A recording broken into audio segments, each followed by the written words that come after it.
So he can't reach out. He reach out to who? Me? I'm 30. The damage is already done. Like, you know what I mean?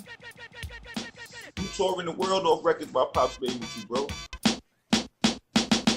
South Bronx, the South Bronx, South Bronx, the South Bronx, South Bronx, the South Like I was saying, Bronx. people keep asking me how I feel about the KRS-One nigga. As far as his music go, I respect his music. He made good music. You know what I mean? But on a personal level, I don't fuck with him at all. And I got numerous reasons why I don't fuck with him. It's a long list of things. Like, people keep bringing up the African Barbada shit. I didn't fuck with him before that. And the shit he said after, like, it didn't make it no better. You feel me? Like, I can't stand behind you. You kind of like openly supported rape. Like,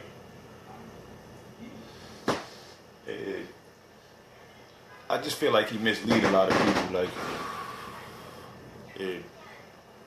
that's my personal opinion on the guy. Like, I feel like the person that he portrays with the speaking, the public speaking he do, like how he try to put himself out there as a motivational speaker and stuff like that, I can't really jack it. Because that's not you. And it makes that fucked up. But I'm kind of happy that he said what he said in the BAM situation, because it let a lot of people who was being misled by him see his true character, like, and that's kind of a blessing in disguise, like, because a lot of y'all wouldn't have known otherwise, like, so I kind of needed that. Y'all kind of needed to hear that. Y'all kind of needed to know him. D-Nice. How I feel about D-Nice. That's my brother. People had their own personal opinion on him because of the situation with my father.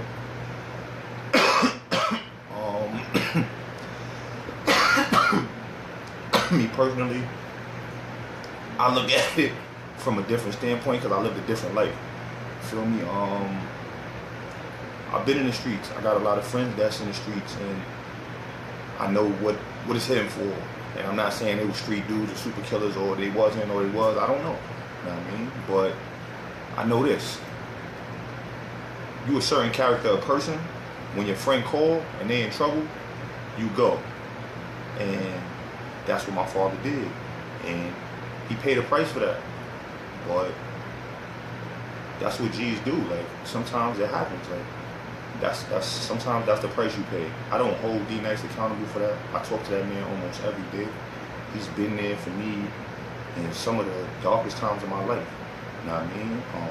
He's been one constant, feel me, out of that whole camp. So I got nothing but love for him. You won't hear me say nothing bad about him. And the situation with my dad was actually explained to me by him. You know what I mean? And he didn't put no sugar on his shit. He didn't run from it or anything like that. I asked questions, he gave me direct answers. You know what I mean? And I respect him as a man for that. And I don't have no hard feelings for that man at all. That's my brother. Yeah, I can say that easily. You know what I mean? But as far as the KRS nigga go, I don't fuck with him. I ain't spoke to him since I think I was going into my freshman year in high school the last time I spoke to him. And I don't even think I spoke to him personally. I think I spoke to my pop's mom, my grandmother, and that's how that conversation went. And that's the last time I ever heard from him.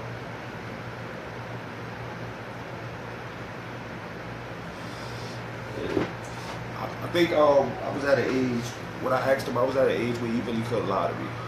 I kind of had the general idea of what had took place, and I kind of just was really putting the pieces together on my own. And I just came to him to kind of fill in the blanks. And he gave me the whole story instead. And I respect him for that, because he didn't have to do that. Because he could have took what I had and pieced it how he wanted to piece it together. And I would have ran with it because I ain't know no better. But he didn't do that. He kept it all the way real, and that was dope, man. And that also gave me like a different level of respect for him as a big for doing that. Like, but I just feel like as far as KRS One was concerned, like he didn't do right way before the Bambaataa thing. And the Bambaataa thing was just kind of like eye-opening to y'all. It was such a big surprise that he would say something like that, and to me it was just like, oh, so now y'all know. So now y'all dislike him. You know what I mean? Like, I'm not saying that I know of him doing any wild shit like that. I'm just saying, like, his character, a person, like the way he speaks, it don't add up.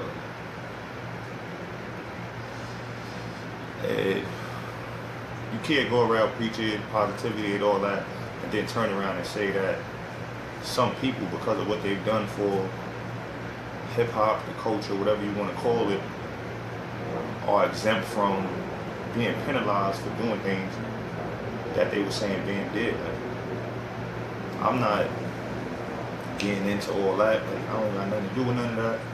I'm just speaking about what people keep asking me about. Anybody got anything else to ask me? Now's the time, because I'm probably not going to speak about this no more.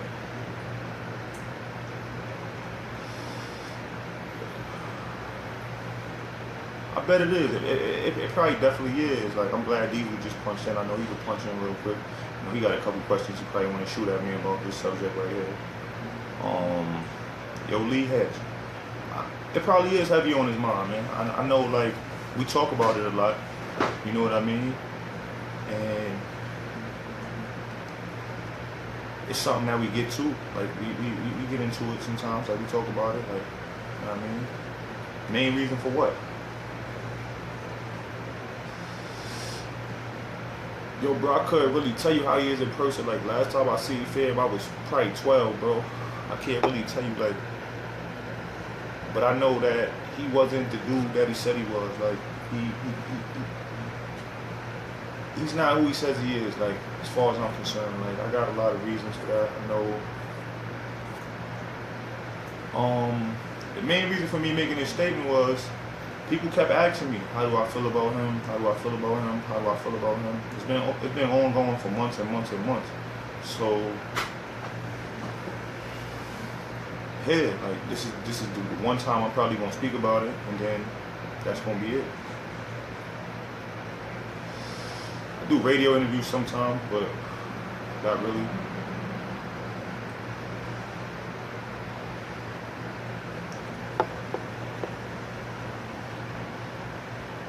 Yo, okay, I wouldn't lie to you, bro. Like, when me and you sit down and talk, when we chop it up, like, I'm gonna really feel you in, bro. Like, so you know, like, what's really going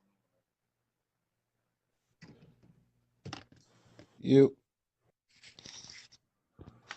What's good, my guy? Ain't shit. I came in late. Who you ain't gonna speak on no more? What you talking about? Chris? Nah, that's why I'm here speaking. Basically, like, people keep asking me, yo, what's up with you and KRS One? Yo, why KRS One why KRS One this? Why KRS One that? So basically, like, that's what I'm addressing. Like, you know what I mean? Like, my personal position on him. I know you had wanted to ask me some questions about this whole situation. So now's your time. Like, you know what I mean? No, we talked about it. Only thing I had was when we was doing the radio show, I had just asked you what was your relationship with him, because I thought it would have probably been dope to have Scott LaRock Jr. and KRS One at the station doing, you know what I mean, doing the interview together. I thought that would have been dope. But once you told me it was something funny on some money shit, you know, I ain't even say no more. So it won't ever be a situation where I'll sit down with him anywhere and try to. I feel like certain bridges was What bothers burned. you the most about that? I feel like certain bridges was burned to a point where it's really no repairing them. Like, and like, the right thing wasn't done, man. It is what it is. So Like, when did you start having negative feelings or negative perspective towards him? Like, how old was you when you started feeling that way? probably like 13. Word. And what did it for you? What was the camel that broke you know, what was the straw that broke the camel's back? Just a lot of things, bro.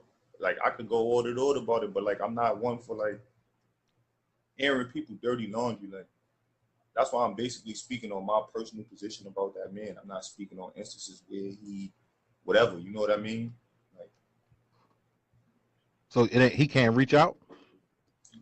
um, he reach out to who? Me?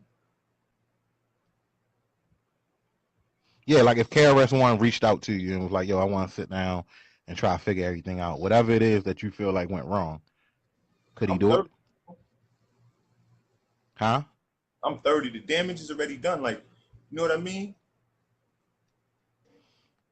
Yeah, I mean, he probably should have did some shit. You know what I mean? Whatever you feel in a certain type of way about, but Huh. like you said, you 30. Can we get past it? Again, I don't want it to sound like I feel no type of way because I don't feel no type of way, bro. I'm just getting asked this question a lot, so I'm answering it. That's all. I don't feel no type of way at all. You know what I mean? I just personally don't fuck with him. I got my reasons. You know what I mean? Like it was things that went on that shouldn't have went on, and he did things that he wasn't supposed to do, and then some things he was supposed to do he didn't do, and it just became an accumulation of things. Like you understand what I'm saying? Well, And can you give it on some like without giving detail? Because I see you ain't trying to give detail, but was it more like on some like he ain't look, he wasn't like a big bro, he didn't play like the uncle role he should have played, was it on the business side, it wasn't on family shit? let me ask you a question, Diesel. Like bed to bed. Like, Yeah, all yeah. right, boo. So say right now, like we doing this little podcast that we doing, right? Word. Say like God forbid something was to happen to me, this shit take off, you get lit. I got two sons right now, bro. Yeah, no doubt. Not good. No, you're right. I mean, me and you talked about it, and I feel like if what you know, if KRS-One never reached out, never looked out for you, especially with my bad, but especially if he knew where to find you and shit, he definitely should have reached out. But that's what it is. So that's what you're, you know, put it out there. Everybody in the comments want to know. Put it out there. It's more on some family shit than business, or it's more Yo, that he ain't look out for you on the business side. yo, bro. When when D Nice, when I was young, and a couple of weeks ago passed, and D Nice ain't here for me, bro. He'd just come to my crib, bro. Feel me? Like just pop up at my crib, bro. I just be in the crib chilling, nigga. Just knock on the door at the crib, bro. Feel me? He ain't no regular nigga. He walking through my projects to get to my crib, though. You feel me? Like that's love, homie. Like he ain't got to say too much. He showed it, bro. Like, you know what I mean, like, and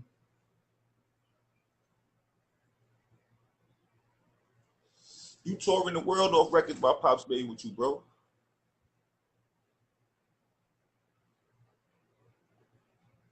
He torn. He torn. So this is what we got. Just trying to paraphrase for everybody that's watching. We got KRS-One torn. He's using Boogie Down production songs. KRS-One been touring using Boogie Down production songs since the beginning of the day. He's always included those type of songs in his shows. You know, I've Yo, actually performed with KRS-One no, before. I've seen his no, music. You know really, what I mean? you know what really like really burnt it for me, bro? I get the street name and shit from my pops, right? Facts. Not nothing else, fam. Like you don't show up for that, bro. Like you feel me? Like But when y'all don't have no communication, you don't know the reason why he couldn't show up because y'all bro, don't have no communication. it wouldn't have been a reason in the world my pops wouldn't have made it for him, bro. Oh, we know. From what I So understand, he used to live in I ain't he trying used to to hear no. live in your he used I to ain't live trying with your to. grandmother, right? It's a lot of people that went out their way to be there that day, bro. Out of love and respect for my pops, bro. You was his right hand man, bro. He put you in the game. All right. So let me ask you this: for the people who don't know, what was the nature of their relationship like from the beginning though? My pops was a social worker at a shelter. Bro, B. Chris was at the shelter. My pops found him in the shelter. They started doing music together. They made history, bro. You know me? From the mud. Now, from what I heard in some of the documentaries, way before I met you or whatever, he was living in your grandmother crib at one point. That's facts.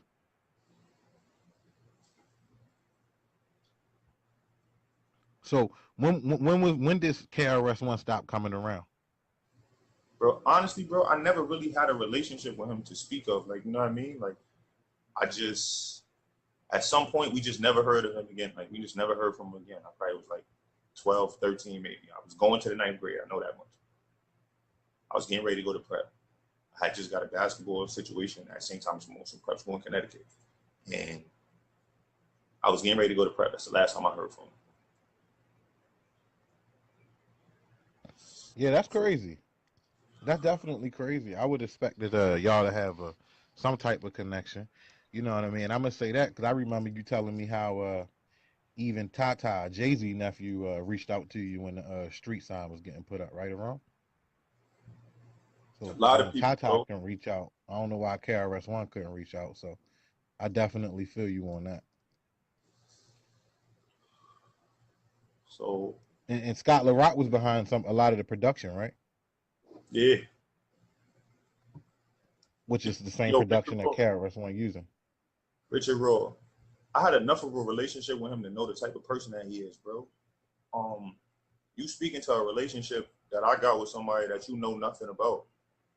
So I don't understand how your comment like makes any sense, bro.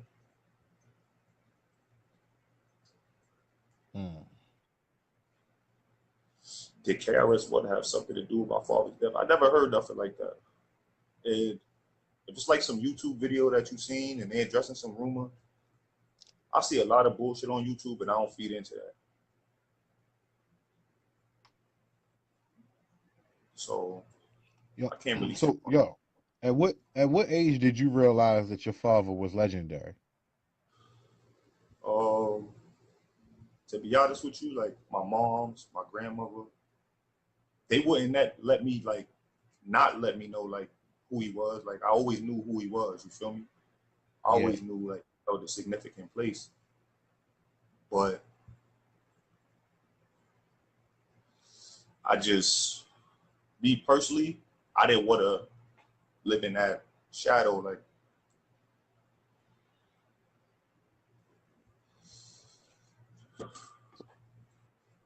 What made you get into the music now though? um, I don't Or even really however want to trip. long you been in it? Richard Raw. Oh, until I was 12, I knew that bit. Yeah. I see what he's saying.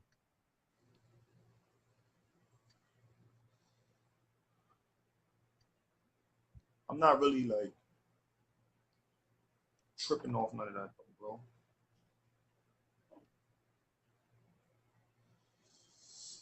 Lindsay Canada, you make a good point. You don't need to have a relationship with someone to peep their character. You could just view how they move in contrast to what they say. And Let me ask you this: Did he have a relationship with your peoples? my family, Yeah, like your mother, your grandmother. Did he ever keep in contact with any of them?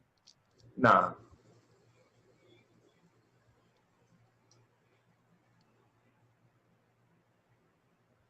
Mm-mm. Yeah.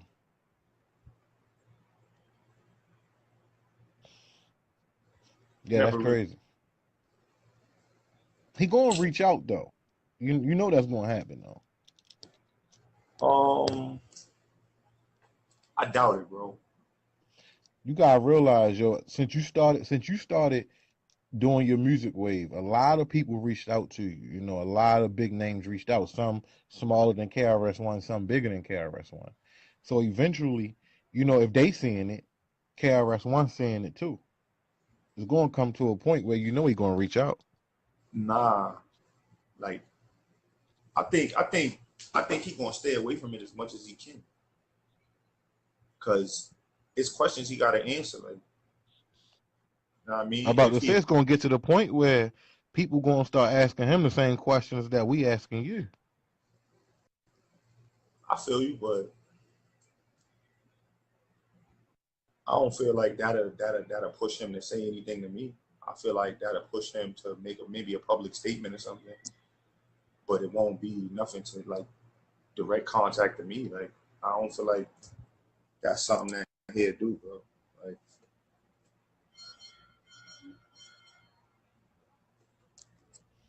I don't feel like he gonna say anything to me, bro. I mean, I ain't been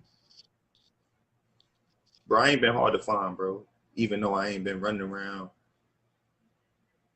telling everybody I was, you know what I mean? So I ain't been difficult to get next to though. Like he know where I'm at. I lived in basically the same general area for my whole entire life,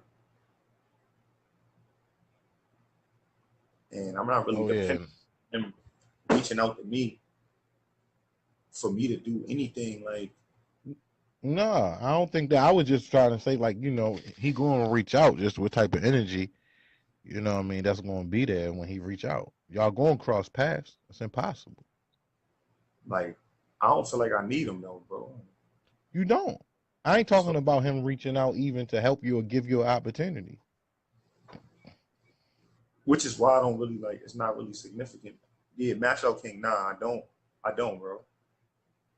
And I'm already at a point where I'm almost there, bro. You know what I mean? So for him to come now would just be like, what's the point, man? Feel me? So, yeah.